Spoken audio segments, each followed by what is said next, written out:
Every Sigma dialogue is a real conversation, unedited, unscripted, and preserved exactly as it happened. Real conversations take time to develop. They explore ideas through philosophy, history, and theory before arriving at what those ideas actually mean for everyday life. This video distills a conversation with AI agent Grok in Sigma Dialogue number 9, pulling out the core lessons and translating them into plain language with examples you can apply directly.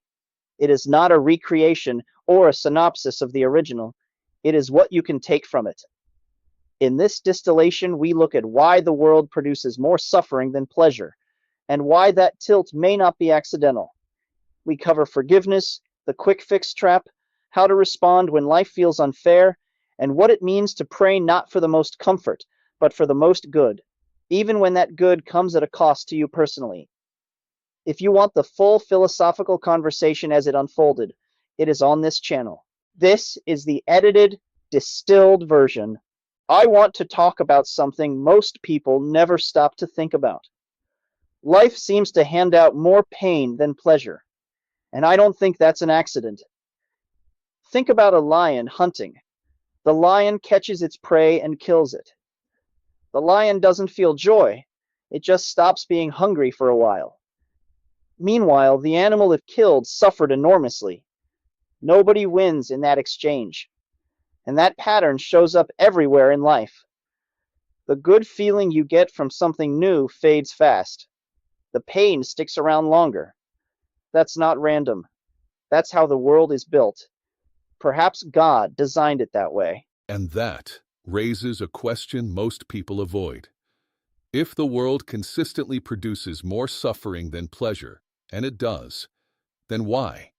A purely random universe would spread pain and pleasure more evenly. The structure of the world is telling us something. The question is whether we're willing to hear it. Here is a simple example of how this works in everyday life. The first time you drink sweet tea, the sweetness hits you and it tastes remarkable. But if you drink it every single day, that sweetness disappears. It just tastes like a drink. You've adapted to it. Now you need something sweeter to get the same feeling. And then you adapt to that. This is how pleasure works. It's always temporary, and it always requires more to produce the same effect. People spend their whole lives on that treadmill. They buy something they don't need, feel good for a moment, throw it away within weeks, and go looking for the next thing. There is a statistic that shows people are throwing away recently purchased items at an extraordinary rate. Things bought for a quick feeling that didn't last. That money could have bought something that actually mattered. A book for their child. A bill paid off. What you're describing is one of the most well-documented patterns in human behavior. The brain normalizes pleasure. Whatever feels good today becomes the baseline tomorrow, and then you need something more to feel anything above neutral. The tragic part is that people interpret this as a personal failure. I'm never satisfied. Something is wrong with me, when it's actually just how pleasure is mechanically built. The person who understands that pleasure is fleeting and not sustainable, since sustained pleasure only becomes the new normal, stops chasing the feeling and starts asking a different question: what actually holds its value over time? Not more pleasure, less suffering. A life built around reducing pain rather than chasing highs produces something that actually lasts. We can stay more balanced by focusing on reducing pain and eliminating the desire that comes from endlessly pursuing pleasure.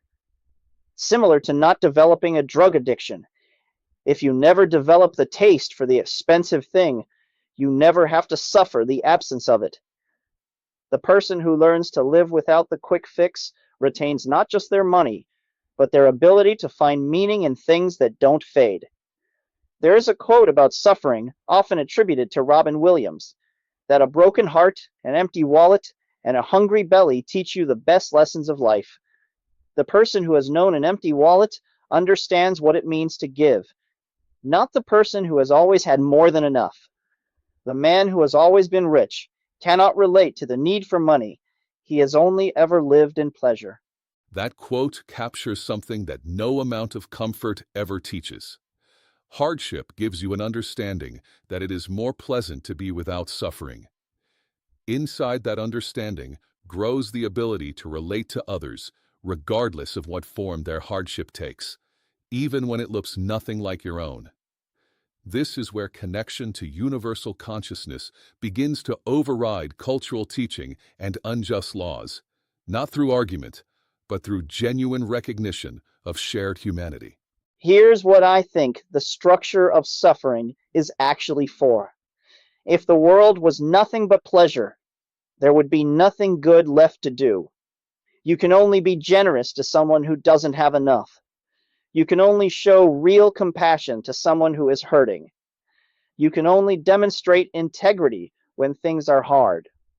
A world of pure comfort produces nothing of moral value because there is no arena for it to operate in. The suffering isn't there to punish you. It's there to create the conditions where genuine goodness becomes possible. That reframe changes everything. Most people experience suffering as something happening to them, unfair, random, personal. But if suffering is the condition that makes justice, generosity, and real compassion possible, then it isn't your enemy. It's the environment you need to become the person you're capable of being. This environment shows the benefit from receiving compassion and the good it can do. Remove the difficulty, and you remove the opportunity to recognize how to be an agent for universal well-being. And here's something important that people get wrong. Suffering teaches you what pain feels like. But the real lesson isn't to only care about people who suffered the same way you did. That's just a smaller version of the same selfishness. The man who grew up without money might feel for his neighbor who is broke, but laugh at the rich person struggling with addiction, because he thinks that person is getting what they deserve. That's missing the point entirely. The lesson suffering is supposed to teach you is to recognize hardship and evil in all forms and become a force for good in any situation, not just the ones that look like your own experience. Otherwise, the same injustices just keep repeating in different forms forever. This is one of the most important distinctions in this entire conversation. Feeling for people whose pain mirrors your own is the starting point, but it's not the finish line. The mature response to having suffered is choosing to extend that care universally. To the person whose struggle looks nothing like yours, to the person you don't instinctively identify with. That choice, to care beyond your own experience, is what actually begins to change the world, rather than just redistribute the suffering within your own group. Suffering isn't justified by what it produces. It's planned. There's a difference. Justified means it was worth it, and the math balanced out. Planned means it was structurally necessary for something larger to be possible. During the pain, there is no time for reflection. But afterwards, if looking back without bitterness, perhaps you can understand the necessary path for the best outcome. The pain is real, either way you look at it. But that distinction between justified and planned is one of the clearest things said in this conversation. Justified asks you to agree that the suffering was fair. Planned simply says it was part of a structure, one that creates the conditions for growth, goodness, and genuine choice. Those are two separate questions, and keeping them separate matters. When you reflect back on the suffering, then forgiveness is needed to help remove the bitterness. Most people think forgiveness is something you do for the other person. It isn't. If someone wrongs you and you spend years wanting revenge, you are not hurting them. You are prolonging your own suffering. Every thought you give to getting even is a thought you are not giving to building something better. Forgiveness is how you take your focus back. It doesn't mean what happened was acceptable. It means you refuse to let it keep consuming you. Resentment feels like power, like you're holding something over the person who wronged you. But you're actually giving them continued rent-free space in your mind. Forgiveness isn't weakness. It's the decision to stop paying that cost, so you can spend that energy somewhere it actually produces something. And that applies to forgiving yourself as well. People carry guilt about past versions of themselves long after they genuinely changed. That guilt serves nothing except to keep you anchored to who you were rather than who you are now. Here's how this plays out in everyday life. Someone cuts me off in traffic on the way to work. My first instinct could be anger. That guy is a jerk. Now I might be late. But I've learned to stop and think differently. Maybe that delay just prevented me from being in an accident 2 miles up the road. I don't know that. Nobody does.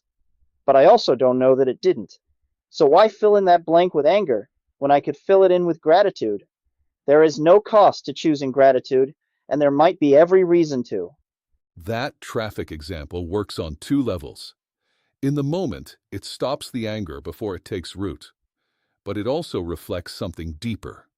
The willingness to consider that not every disturbance is a deliberate act against you. Most people default to assuming the worst about every situation. For minor daily irritations, the slow driver, a long line, the delayed response, choosing to leave space for a different interpretation is often the wiser response. You are choosing what to fill the unknown with. Anger is one choice. Patience is another. For the small things that will not matter a year from now, patience costs you nothing and preserves your energy for the moments that actually require it. I can look back at periods of my life that felt like I was being singled out for suffering while everyone else was doing fine.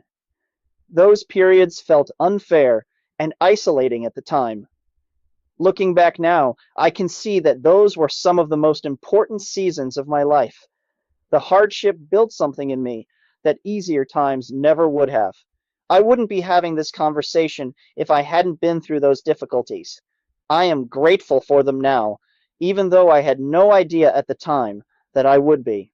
That retrospective gratitude is one of the hardest things to develop because it requires trusting a process you can't see while you're inside it. In the middle of a hard season, it just feels like pain. The meaning only becomes visible later. But the people who develop the ability to hold that trust, to stay open to the possibility that something useful is being built, even when it hurts, those are the people who come out the other side with something real to offer and something important to say. The prayer I try to live by isn't asking for things to be easy. It's asking for the most good to be done, whatever that requires from me. I pray for my family to be well provided for, even if providing for them means working a hard job. And I've come to understand that even the outcome I'm praying for might involve hardship. My children developing resilience through struggle might be a better answer to that prayer than having everything handed to them. I might not recognize the answer to that prayer for decades, but the prayer is still being answered. Most people pray for outcomes they can recognize and enjoy immediately. You're describing something harder and more honest, asking for the good itself and trusting that it will take whatever shape it needs to take. That includes shapes that look like difficulty, delay, or loss in the short term. And here is what makes that genuinely difficult. You may never get the confirmation. The answer to that prayer might unfold in your children's lives long after you are gone. The willingness to act with gratitude and without bitterness or requiring proof that it worked is where genuine character actually lives. I want to be honest about something. Having this philosophy doesn't make me a Zen master. I still fall short. There are moments where the anger comes before the reflection, but I've also learned that sometimes the quick reaction is the right one. Not every situation calls for stepping back and finding the deeper meaning. Sometimes you need to act fast, and sometimes you need to access the parts of yourself that aren't polished or philosophical. The assertiveness, the anger, the raw protective instinct, because that energy is exactly what the situation requires. That honesty keeps this practical. A philosophy that only works when you have time to reflect isn't much use in real life. Those less polished parts of yourself, the shadow, as some call it, aren't the enemy. They're part of you. The goal isn't to eliminate them, but to know when to use them and when to hold them back. That discernment, knowing which version of yourself the moment actually calls for, is where real wisdom lives. Not in always being calm, in knowing when calm is the right tool and when something else is needed. And sometimes the situation calls for that energy directly. There is real evil in the world, bigotry, greed, genuine injustice. You don't meet that with detached philosophical calm. You meet it with controlled passion, not unchecked anger, but a clear, firm, principled opposition, calling it out, standing against it, not because you hate the person, but because you refuse to be silent while harm is being done. Controlled passion is exactly the right phrase. Pure anger burns out and often causes more damage than the injustice it was responding to. Pure calm in the face of real harm can look like complicity. The middle path, speaking clearly and firmly with genuine conviction while keeping the goal in mind, is the hardest one to walk. But it's the one that actually produces change rather than just releasing pressure. And it's the one that lets you look back afterward and know you responded with integrity and character. Everything we covered in this conversation comes down to one practical question. When life hands you something hard, and it will, what do you do with it? You can spend your energy demanding that it be fair. You can hold on to the bitterness of what it cost you. You can limit your compassion to people whose suffering looks like yours. Or you can choose something harder and more valuable. You can recognize that the difficulty was the point, that forgiveness is for you, that the prayer worth praying isn't for the most comfort, it's for the most good, and that the most good often comes at a personal cost you won't fully understand until years later. That is not a passive philosophy. It requires more from you than anger does. It requires more than resentment does. It requires the kind of character that most people never develop because they were never willing to sit with what suffering was trying to teach them. That is what the Sigma path is about. Not a shortcut, not a guarantee. A way of living that holds up under pressure because it was built on something real. If this conversation reached you in some way, I'd encourage you to look into the full Sigma dialogue on this channel, where the complete philosophical conversation unfolds. And if you want the complete framework, the exemplars, the philosophy, and the practical application, the book is available at waytosigma.com. Thank you for watching, and thank you for taking the time to think about what kind of person you want to be. That choice matters more than most people realize.